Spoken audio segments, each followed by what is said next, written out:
kesalahan besar yang dilakukan bangsa Israel, dan kita melihat betapa banyak sekali penyakit sampar, kelaparan, atau kekeringan, peperangan, dan hukuman Tuhan seperti diserakkan, dibuang ke Babilonia. Itu semua adalah akibat dari dosa bangsa Israel menyembah Allah asing. Dari sejak awal, Yosua sudah mengatakan, pilih kepada siapa kamu akan beribadah.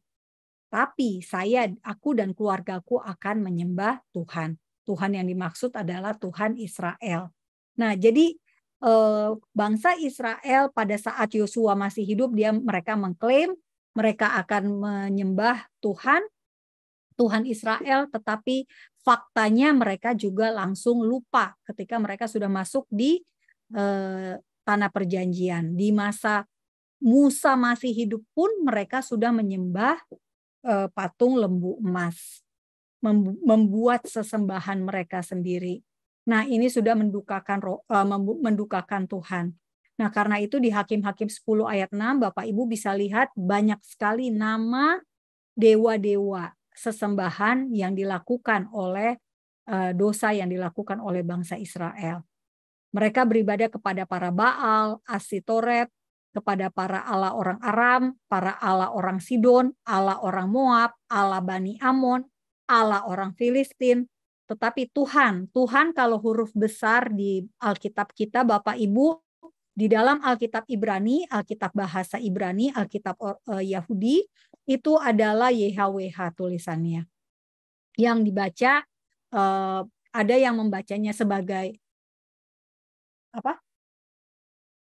Yang dibacanya tulisannya YHWH, tetapi orang Yahudi tidak akan membaca YHWH karena mereka tidak boleh mengucapkan nama kudus, sehingga diganti pengucapannya menjadi Adonai. Nah, inilah dia Bapak Ibu, sehingga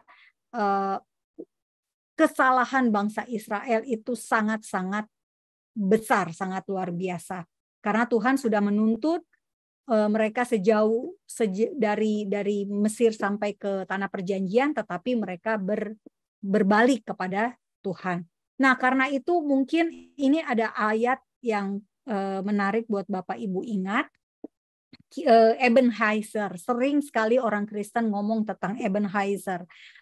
Ebenezer ini adalah artinya sampai di sini Tuhan menolong kita.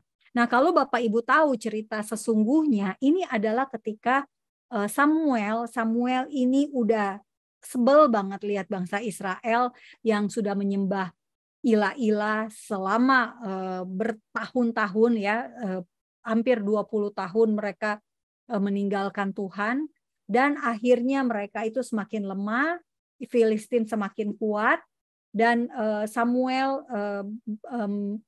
mengajak orang Israel ini berbalik kembali kepada Tuhan. Nah, akhirnya bangsa Israel bertobat, dan dan mereka bisa mengalahkan bangsa Filistin.